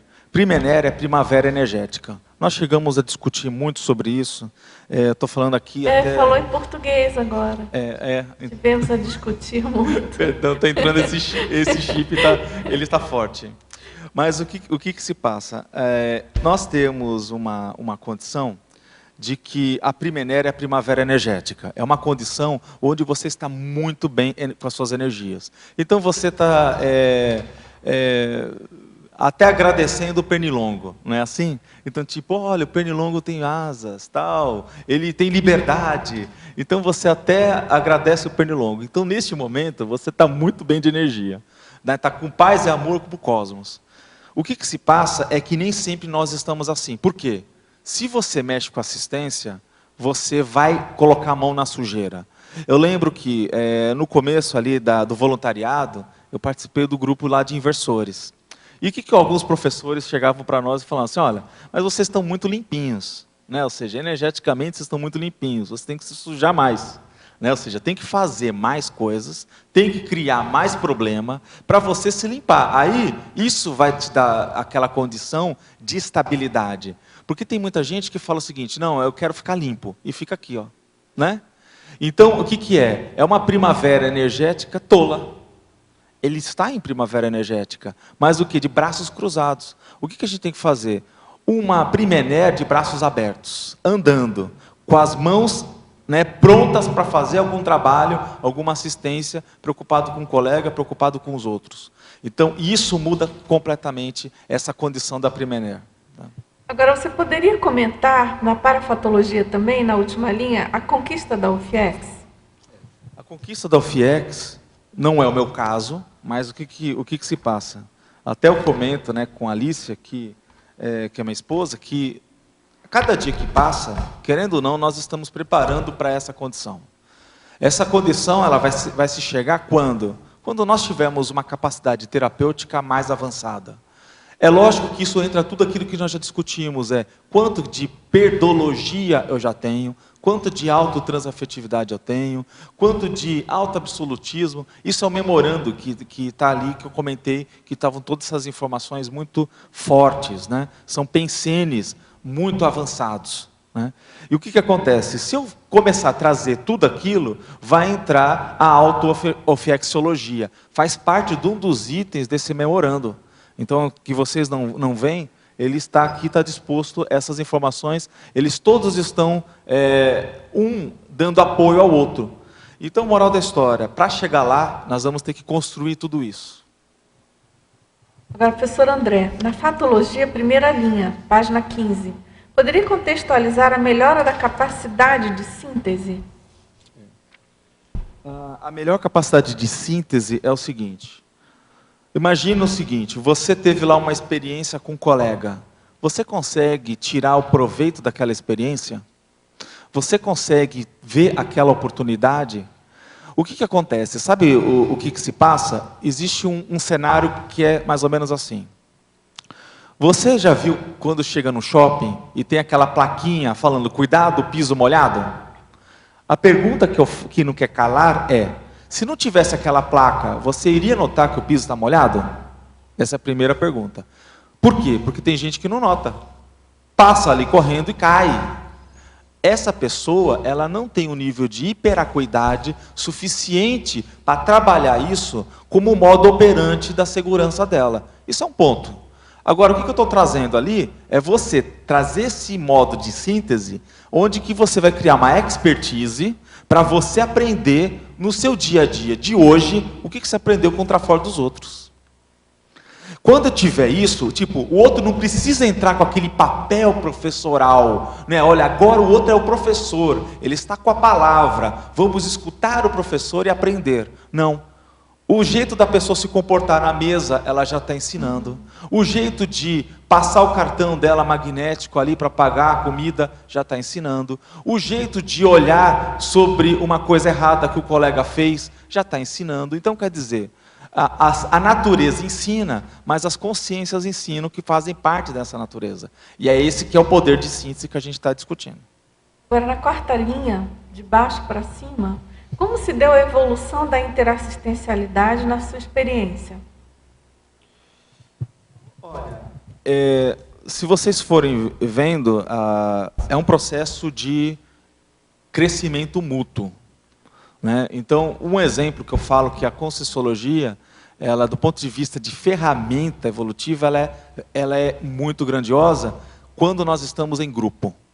Então, uma IC, eu bato nessa tecla que a IC, quem não está numa IC, saiba que você pode estar. Por exemplo, na Editares você tem como voluntariar à distância. Tem diversas instituições, né, que você pode voluntariar à distância. Principalmente, por exemplo, na Editares, se você lê muito bem um idioma, se você escreve muito bem e entende de Conscienciologia, você pode se candidatar a ser um voluntário da Editares. Esse é um exemplo. Você não precisa, imagine ter uma situação totalmente emoldurada para ser voluntário. Você tem N situações para se tornar voluntário. Só que o que acontece? Quando, se possível, você tem essa oportunidade de lidar com mais pessoas, isso é positivo, porque tem aquele voluntariado sozinho, mas tem aquele voluntariado que você é obrigado a lidar com pessoas. Lidar com pessoas é com os problemas dessas pessoas. Então isso tudo vai te ajudar a crescer. Agora, do ponto de vista de desafio, olha só, eu quanto jovem, engenheiro, eu tinha muita dificuldade em falar em público, muita gente. Com essa história que eu falei para você, do camarada que queria subir no trio elétrico, o cara ele me deu um choque, né? Ele quase foi um choque terapêutico comigo. Então o que acontece? Eu praticamente tinha muita dificuldade. Só que o professor Valdo ia dar conferências ali em São Paulo, eu fiquei muito tempo lá na unidade de São Paulo, e aí, moral da história, a coordenadora na altura, né, a professora Nancy, né, Trivelato, ela falava assim, não, ó, a hora do recado, vai lá dar o recado. Vai dar o recado, eu falo assim, ó, ih, rapaz, é a chapa quente, né? Primeiro, que é do lado do Valdo. Segundo, aquela multidão, porque era um monte de gente. Então você falava assim, ih, mas vou ter que dar o recado. E dar o recado, o que eu pensava muito? É aquela história. Um comentário que até a professora Malo uma vez comentou, quando ela foi dar uma entrevista na rádio, e quem passou essa experiência foi o César Codioli. Ele comentou que estava numa rádio e falou assim, Malo, o que você faz? Por que você vai lá na rádio e você falou tão bem, tão despojadamente, tal, e como isso funciona? Ela falou assim, olha, César, É que eu estou aqui fazendo um papel de trabalho e eu não estou pensando no meu ego, eu estou pensando no trabalho. Então, o que eu fui fazendo? Eu fui fazendo isso. Eu falo assim, olha, eu vou dar o recado, mas não é o André bonitinho que está lá dando o recado, não é o ego André. Não, é uma consciência que tem que fazer uma função. Aquela função ela tem que ser bem feita, seja quem for que seja.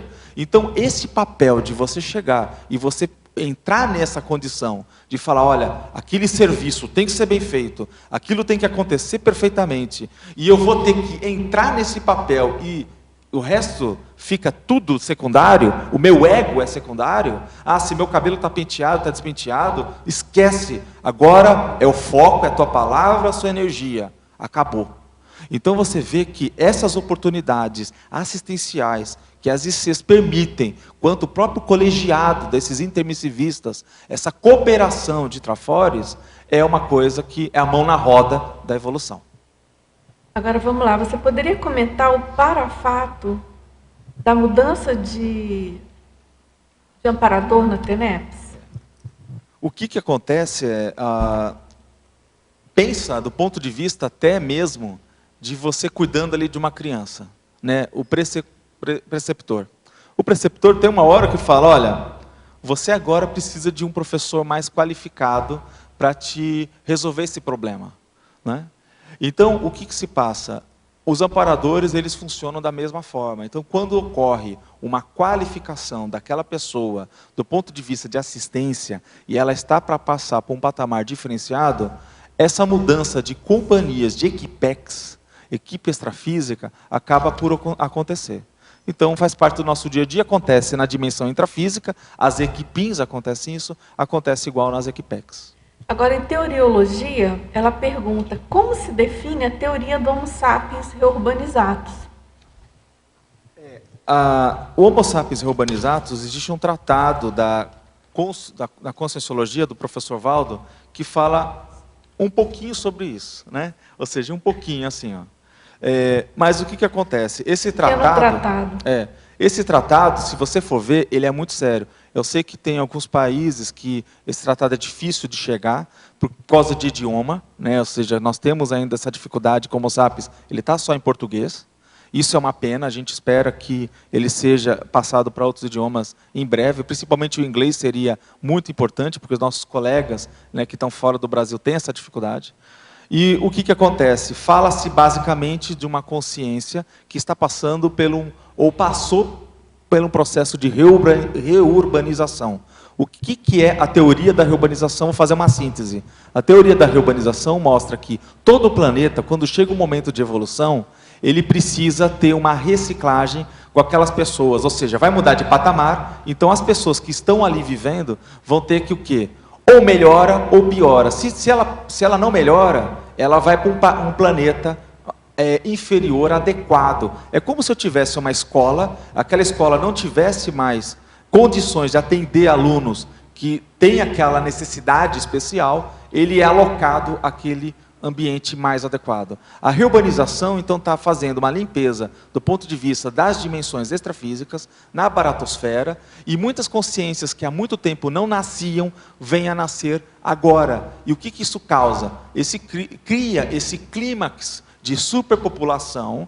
Então, nesse Homo sapiens reurbanizatus, o professor Valdo ele fala de diversas evidências dessa reurbanização, falando dos eventos da superpopulação e diversas situações, e ele classifica mais de 100 tipos de consciências reurbanizadas. Então, as consréus, né? Que são as consréus. Então, você vai lá estudar e aí vai ter mais assunto. Só complementando, dentro disso que você falou, então são três opções quando tem a reurbanização. Né? Ou a pessoa ressoma, ou ela volta a consciência ressoma Isso. na condição de consréu, Isso. que é o Homo sapiens reurbanizatus. Reurbanizatus. Ou ela vai para uma outra comunex de transição.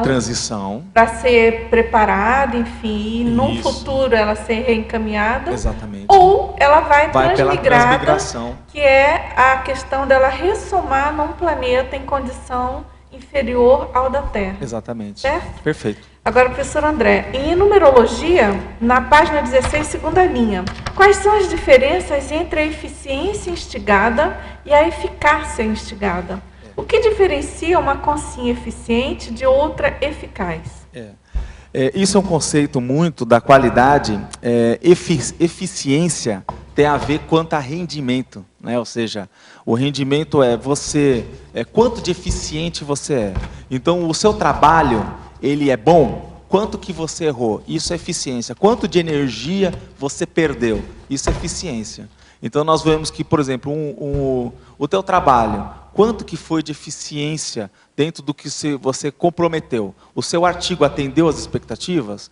A sua informação atingiu o alvo? Atingiu o público? Então, isso tem a ver com a eficiência. A eficácia, ele tem a ver com essa questão da eficiência aliado a outros processos, inclusive a questão do tempo. Então, o que adianta a pessoa ela fazer muito bem, mas demorou 20 anos? E aí você vê que o outro, ele fez exatamente a mesma coisa em uma semana. Então, a eficiência e eficácia dessa pessoa que fez muito bem em uma semana foi melhor. Muito bem, nosso tempo está esgotado. Nós agradecemos muito a participação de vocês, tertulianos, teletertulianos, a participação do nosso ex-neoverbetógrafo, agora já veterano, tá certo? Então, nós agradecemos, até a próxima tertúlia. E os nossos anúncios tarísticos. Obrigado. As pontuações da tertúlia de hoje são 15 assinaturas no livro de presença, 9 perguntas presenciais e 20 perguntas respondidas online. Hoje nós temos um recado, que é o curso que é Patrícia com o curso ECP2 em Foz. Boa tarde. Nós estamos aqui para convidar vocês, tertulianos, e principalmente também vocês, teletertulianos, que estão nos ouvindo. Nós teremos agora em abril o encontro de voluntários do SCP-2, do IPC, e teremos também, na outra semana, o SCP-2 de Foz do Iguaçu.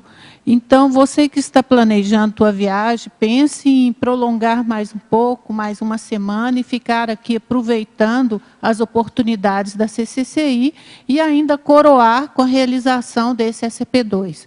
O SCP-2 em Foz do Iguaçu tem uma característica muito peculiar, porque nós estamos aqui numa esplanada de ministérios, de embaixadas, que são as ICs, né, que fazem essa interlocução toda com o trabalho da Interlúdio, e é uma oportunidade, então, para a gente vivenciar de maneira mais forte essa condição de semiconsciência, de estar assim, aproveitando os campos bioenergéticos consciencioterápicos do SCP-2 para refazer as nossas novas sinapses, né, e trabalhar as nossas energias nesse sentido. Então, o SCP-2 vai acontecer aqui, no Hotel Isla Vieiro, nos dias 25, 26 e 27 de abril. Fica aqui o nosso convite a todos, pensam com bastante carinho. Boa tarde, obrigado pela atenção.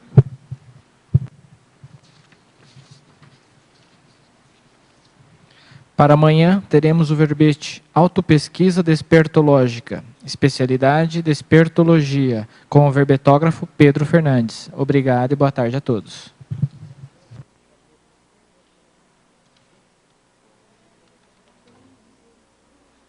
Obrigado.